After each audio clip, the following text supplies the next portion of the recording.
Look, let me describe someone and tell me if this sounds familiar. This person is responsible, disciplined. They don't impulse buy, they don't waste money. They drive a car that's still fine. They say things like, we'll do it later and better to be safe. They always choose the cheaper option, even when it costs them time, comfort, or joy. Everyone around them calls them smart with money. But here's the uncomfortable question. What if that discipline is quietly destroying their life? Not financially, existentially. My name is Mike, and I spend way too much time thinking about the psychology of money, especially the parts nobody likes to talk about. And if you're someone who feels guilty spending money, delays experiences until later, or has a growing net worth but a shrinking sense of urgency about life, make sure to hit subscribe and give this video a thumbs up if it hits a little too close to home. Because today we're talking about the tragedy of the saver and why, in many cases, the money you save isn't safety, it's wasted time. Let me tell you about someone I'll call Richard. Richard did everything right. He worked for decades. He saved aggressively. He maxed out his retirement accounts. He avoided lifestyle creep. When his friends traveled in their 20s, Richard stayed home and invested. When his family wanted upgrades in their 40s, Richard said, not yet. He wasn't cheap, he was careful. And at 65, Richard retired with a net worth most people dream of. On paper, he won. 2 years later, Richard suffered a massive stroke. And suddenly, all that discipline had nowhere to go. Now, here's what most people get wrong about that story. Society looks at people like Richard and says, what a success. He died a millionaire. But that framing is deeply flawed. Because money has only one real purpose: to be converted into life. And if that conversion never happens, the money wasn't saved. It was unused labor. Money is stored life energy. Here's what most people don't realize. Money isn't wealth. Money is stored life energy. You trade time, focus, stress, health to earn it. If you spend 2,000 hours earning $100,000 and you never use that money, you didn't just save it, you work those 2,000 hours for free. That's not discipline. That's a failed exchange. Traditional financial advice assumes one thing. A dollar is a dollar, no matter when you spend it. That is mathematically neat and biologically wrong. Let's do a simple thought experiment. I give 3 people $10,000. One is 25, one is 45, one is 85. They all have to spend it on the same experience. Same money, wildly different outcomes. Because the value of money isn't fixed, your ability to extract joy from it declines with age. That's not philosophy. That's biology. The 3 variables of life. There are only 3 real resources: time, health, money, and you never have all 3 at once.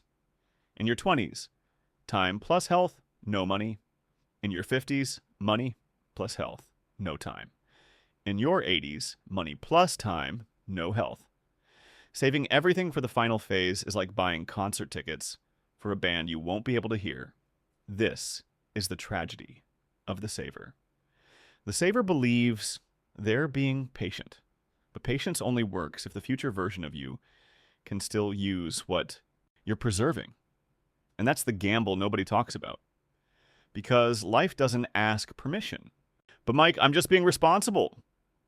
Now you might be thinking, Mike, this sounds reckless. I don't want to run out of money. Good, you shouldn't. But here's the key distinction. Being prepared is not the same as hoarding. Saving for safety is rational. Saving past safety is fear wearing a spreadsheet. Most excessive saving comes from one fear.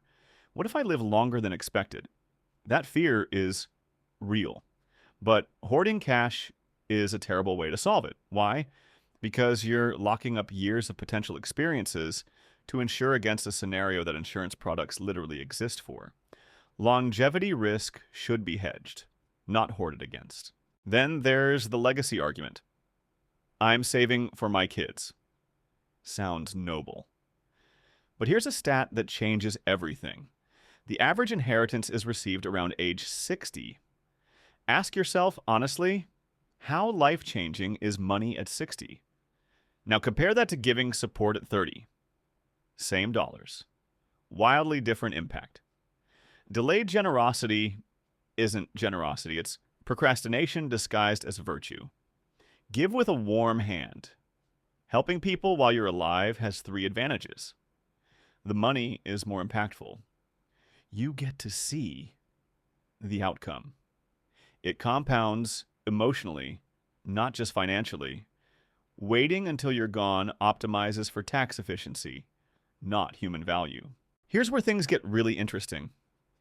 Experiences don't disappear when the money is spent. They turn into memory dividends. A single meaningful experience pays you back every time you remember it, talk about it, frame your identity around it. And just like compound interest, the earlier you invest, the longer it compounds. Delay the experience, and you destroy its ROI. Time buckets, not bucket lists. Most people have bucket lists. That's a mistake. Bucket lists ignore when something is possible. Instead, think in time buckets. 25 to 30, 30 to 35, 35 to 40. Some experiences expire. Not because of money, because of needs, energy, relationships, and opportunity windows. We're great at saving. We're terrible at spending on purpose. There is a point where your net worth should peak and then decline. If it doesn't, you're still trading life for numbers. You're running after the finish line. Here's the practical framework. You need to know the cost of your basic life, healthcare, a reasonable lifespan buffer. That's your survival number. Anything above that is not being responsible. It's consumption capital. If you don't spend it or give it away, it dies unused.